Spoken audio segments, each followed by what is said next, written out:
नमस्कार दोस्तों, welcome to my channel and welcome to this collective reading. तो दोस्तों, शुरू करने से पहले मैं ये कहना चाहती हूँ कि ये एक कलेक्टिव रीडिंग है। पर्सनल सेशंस के लिए आप मुझे डायरेक्टली लिख सकते हैं। मेरे ईमेल एड्रेस पे नीचे दिए गए डिस्क्रिप्शन बॉक्स पे सारी डिटेल्स हैं। कलेक्टिव रीडिंग में पूरी कोशिश रहती है कि जितने लोगों की मदद हो सके हम करें। बाकी जितनी चीज़ों से आप रेजोनेट करते हैं उनको आप अपने फ़ायदे में रखिए, और जो चीज़ों से आप रेजोनेट नहीं करते उसको अभी के लिए छोड़ दीजिए। टाइमलेस रीडिंग्स होती हैं, कई बार 2 महीने बाद, 3 महीने बाद, 6 महीने बाद, साल भर बाद, 4 साल बाद भी दोस्तों कभी भी उससे कुछ और भी मिल सकता है अगर आप उसे दोबारा सुने तो दोस्तों, आज की रीडिंग में मुझे दिखाया जा रहा है एक पैथोलॉजिकल लायर जो कि इस कलेक्टिव पूल में है। और ये pathological liar, it's not so easy to catch this person. ये कोई भी जेंडर का हो सकता है, फीमेल या मेल। आपका जेंडर जो भी हो उसके हिसाब से आपकी आई थिंक ऑपोजिट सेक्स के साथ ज़्यादा रेजोनेंस होगी। तो इस पैथोलॉजिकल लायर में क्या प्रॉब्लम है कि ये लोग बहुत झूठ बोलते हैं, छोटी छोटी बातों में ये झूठ बोलते हैं, हर बात पे झूठ बोलते हैं। और यहाँ पे टॉक्सिसिटी बहुत ज़्यादा है, टॉक्सिक पार्टनरशिप दिख रही है मुझे। दोस्तों, इस तरह के चैनलिंग्स करना आसान नहीं होता क्योंकि एनर्जी बहुत हैवी होती है। लेकिन by the end of the channeling, जो कि हमारा असली पर्पस है कि इस टॉक्सिसिटी को कम कैसे करें, इसके इम्पैक्ट को कैसे कम करें, और अगर आप इस रीडिंग तक आए हो तो कोई ना कोई आपकी मदद होनी चाहिए, और इस मदद के लिए आप यहाँ पर आए हो, कोइंसिडेंस नहीं है। दोस्तों, हम गूगल कर सकते हैं टर्म कॉल्ड वैक एनर्जी। इस इंसान की वैक एनर्जी है। ये एक ट्रू लवर नहीं है, ये एक फेक लवर है जो कि काफ़ी ज़्यादा सेल्फिश भी है। उसको हमेशा अपना ही सब कुछ दिखाई देता है, और एक अनडायग्नोस्ड पर्सन है ये, और ये आपको मैनिपुलेट करते हैं थ्रू आउट द डे या through the time that they are with you. इनकी क्वालिटी क्या है? कंसिस्टेंसी के साथ ये झूठ बोलते हैं, आंखों में आंखें डाल के झूठ बोलते हैं, बहुत सफाई से झूठ बोलते हैं। और दूसरी चीज़, ये आपकी फीलिंग्स को टोटली डिसमिस कर देते हैं, यानी कि आपको बुरा लग ही नहीं सकता किसी बात के लिए, इनको ही बुरा लगता है। और चाहे ये आपको कितना भी हर्ट करें, ये चाहते हैं कि आप इंस्टेंटली मूव ऑन कर जाओ, इंस्टेंटली भूल जाओ, और इनको उसी वक्त माफ़ कर दो। ठीक है?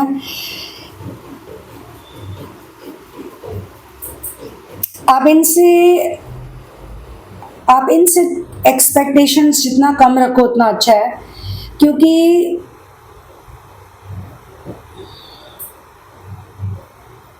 इनका जो प्यार है ना, वो इनकी नीड के ऊपर है। मतलब कि इनकी नीड आप हो, वो तो दिख रहा है कि they need you, they want you also, they like you, love you, what इनकी लैंग्वेज में। और ये जो भी पर्सन है ये आपके साथ ही रहना चाहते हैं। देखिए, 2 तरह की सिचुएशंस होती है। एक लायर और एक मैनिपुलेटर वो है जो कोई एफर्ट नहीं करना चाहता, तो नो कॉन्टैक्ट सिचुएशन बन जाती है, या फिर ब्लॉक वाली सिचुएशन बन जाती है, क्योंकि उन्होंने आपसे जो भी झूठ बोला, जो भी कहा, उसके बाद आपने उनको अगर फिगर आउट कर लिया, उनको पहचान लिया, तो वो आप में इतने इन्वेस्टेड नहीं हैं, ना वो होना चाहते हैं। तो उन्होंने जो भी आपसे झूठ बोला, जो भी आपको कहा, तड़पाया आपको जिस तरीके से भी, for them it doesn't really matter and they are just done, they are just bored और दे आर जस्ट डन। तो ये हो सकता है आपके ऊपर चेक इन नहीं करेंगे। यहाँ पे मुझे पार्टनरशिप की एनर्जी ज़्यादा नज़र आ रही है। तो जो भी व्यक्ति इससे ज़्यादा रेजोनेट करेगा वो है जिसकी इस इंसान के साथ एक पार्टनरशिप है, एक स्ट्रॉन्गर कनेक्शन है, इंटेंस कनेक्शन है, और इनको एनर्जी सप्लाई कॉन्स्टेंटली चाहिए होता है, ऐसा आपको फील होता है। ये वैक एनर्जी इतनी स्ट्रॉन्ग क्यों है? क्योंकि इस रिलेशनशिप में सीक्रेसी दिखाई देती है, यानी कि एक सीक्रेट रिलेशनशिप है। ये छुपा के किए जाने वाला काम है, ये ओपन में नहीं है। ये जो भी व्यक्ति आपको कमिटमेंट नहीं दे सकते ओपनली, कोई भी नहीं जानता होगा कि आपसे बात करते हैं या आपकी लाइफ में है।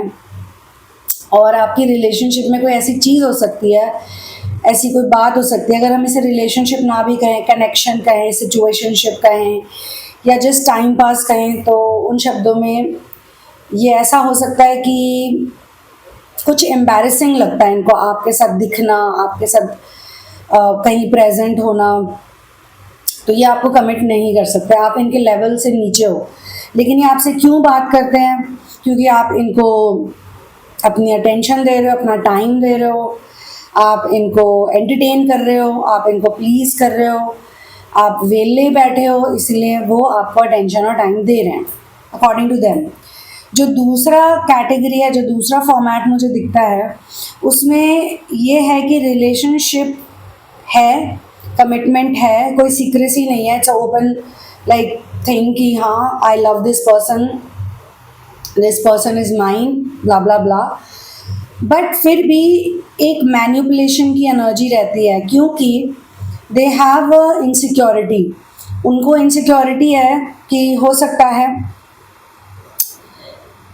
उनको वो ना मिले जो उनको चाहिए।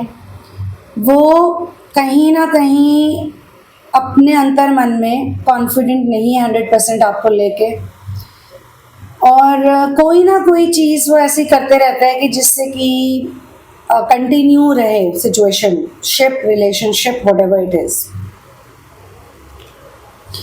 तो ये जो भी व्यक्ति हैं, अब तीसरी कैटेगरी दिखाई दे रही है, वो है मैरिज की, साथ रहने की।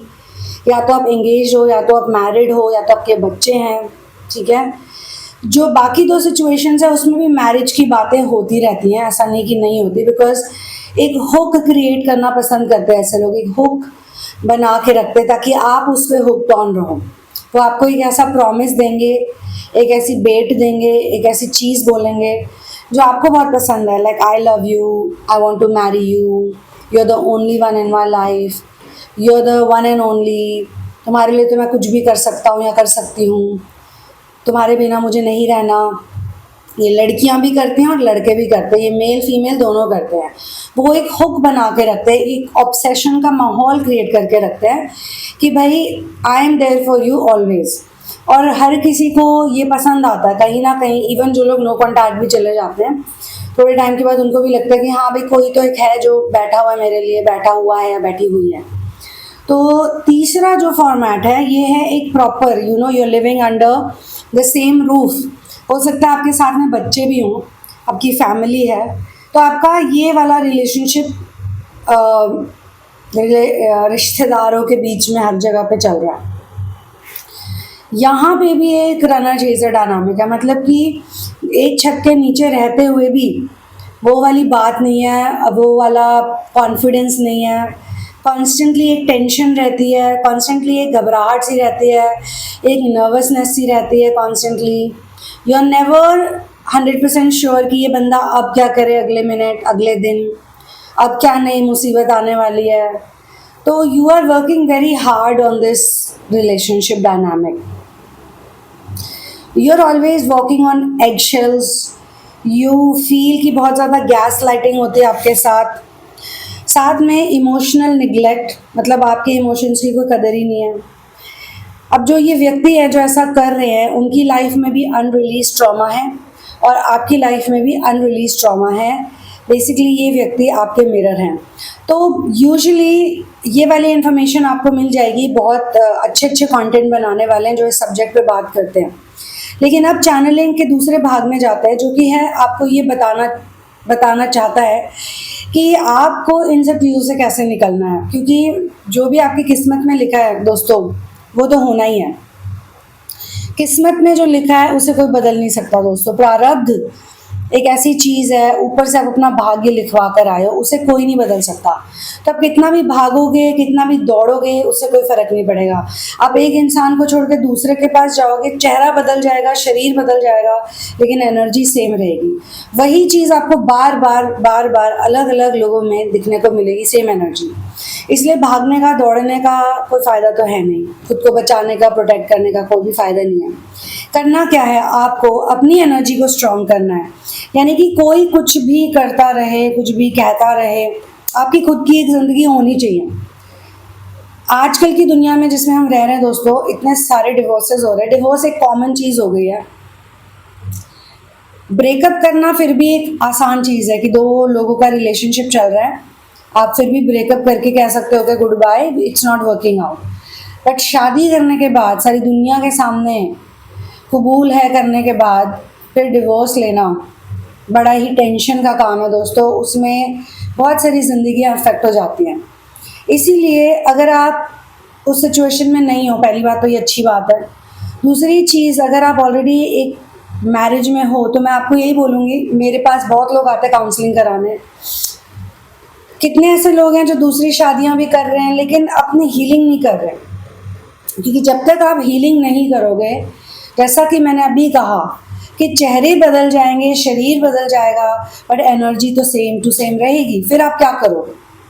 इसलिए अपने ऊपर काम करना बहुत ज़रूरी है। और ये रीडिंग आपको यही कह रही है कि अगर वो आपकी फीलिंग्स को डिसमिस करते हैं, अगर वो कंसिस्टेंसी के साथ आपको झूठ बोलते हैं, अगर वो आपको ऐसा फील कराते हैं कि आप एग्जिस्ट ही नहीं करते हो, सबसे वर्स्ट चीज़ जो आपके साथ वो करते हैं, जो कि लिटरली सबसे वर्स्ट चीज़ मानी जाती है, वो ये है कि वो आपको अनवर्दी फील कराते हैं। You are not good enough for them. आप कितना भी कर लो, आप सुंदर हो, समझदार हो, पढ़े लिखे हो, अच्छी नौकरी है या बिजनेस करते हो, आपके पास हजारों गुण हैं, लेकिन वो सामने वाला इंसान, उसके लिए आप गुड इनफ नहीं हो, ऐसा वो आपको फील कराते हैं। आपको उनसे फील होता है कि यार मेरे सारे गुण इनके सामने बेकार हैं, क्योंकि इन्होंने तो फिर भी झूठ बोलना है, धोखे देने हैं, चीट करना है, या जस्ट मुझे ऐसे ट्रीट करना है जैसे कि मेरी कोई एग्जिस्टेंस ही नहीं है।